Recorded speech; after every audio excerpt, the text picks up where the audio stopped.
អ្វីព្រះស្វាមីកំពុងតែមានគ្រោះថ្នាក់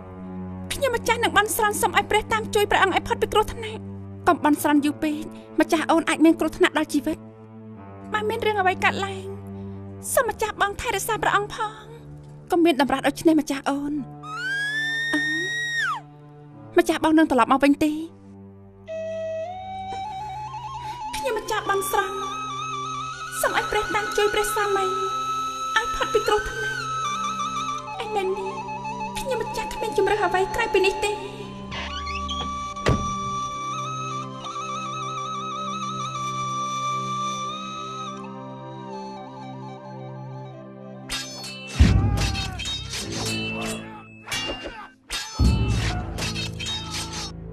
សូមព្រះអង្គថែរក្សាព្រះស្វាមីខ្ញុំម្ចាស់ផង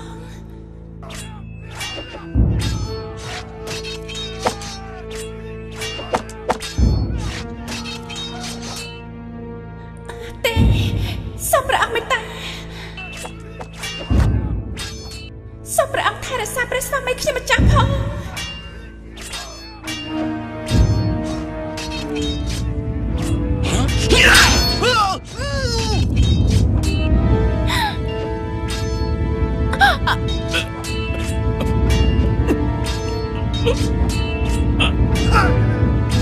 ព្រះរាជកំសែងក្រាបទូលព្រះអង្គសត្រូវទូតានគរយើងហើយថាម៉េចប្រមូលពលទាហានហើយលើកទ័ពចេញទៅ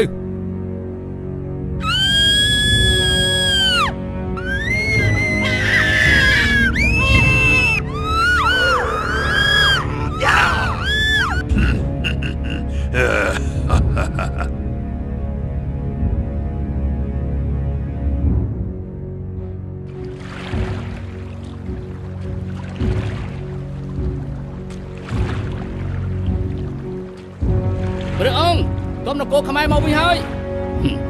ហើយពួកវាមកចរយេរូសាឡិមវាពួកគេត្រូវតែសងនៅអ្វីដែលយើងបាត់បង់ព្រះអង្គទូបង្គំគួរធ្វើដូចម្ដេចដើរតម្រង់ត្រូវពួកវាទទួលរាជបញ្ជាអនុវត្តតាមផែនការយើងនឹងទទួលបានជ័យជំនះទទួលរាជបញ្ជាត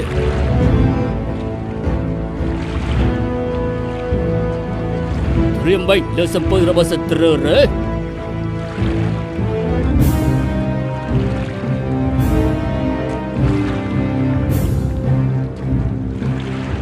ត្រៀមមួយ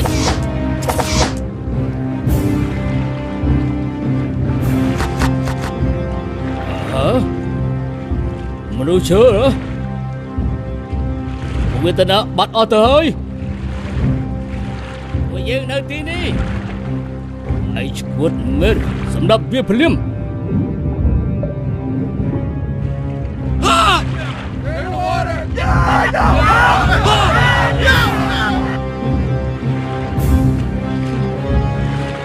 ាប់ទៅសម្រាប់ពួកវាភ្លាម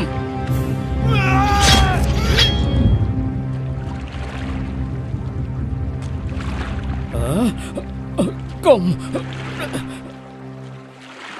ឯងមានបណ្ដាំចុងក្រោយទេសូមកុំសម្រាប់ទូបង្គំរើទូបង្គំសូមចូលចាយហើយទូបង្គំសូមចូលចាយហើយយើងឈ្នះហើយយើងឈ្នះហើយយើងឈ្នះហើយ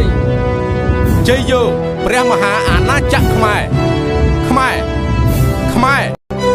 ខ្មែរ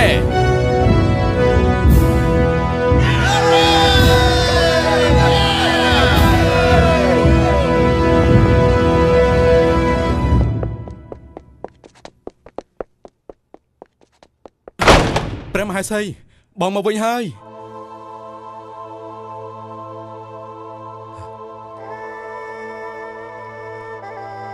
ពុទ្ធោ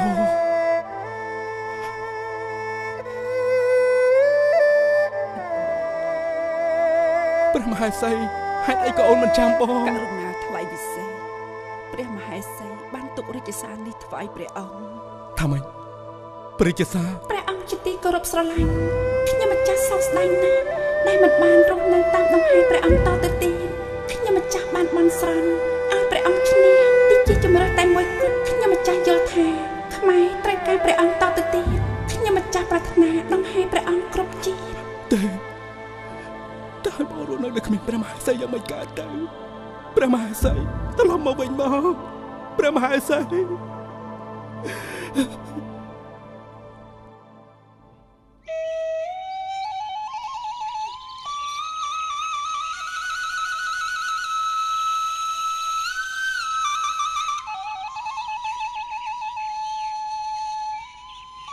សូមព្រះកន្សែងស្ថិតនៅជាមួយម្ចាស់អូនជាដរាបសូមម្ចាស់អូនយើងទៅកាន់សុគតិភពចុះ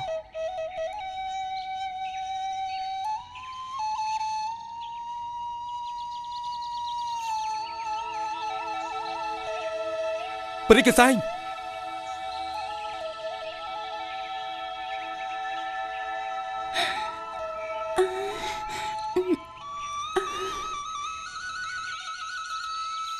សូមមើលថែព្រះអង្គផងព្រះមហាក្សត្រ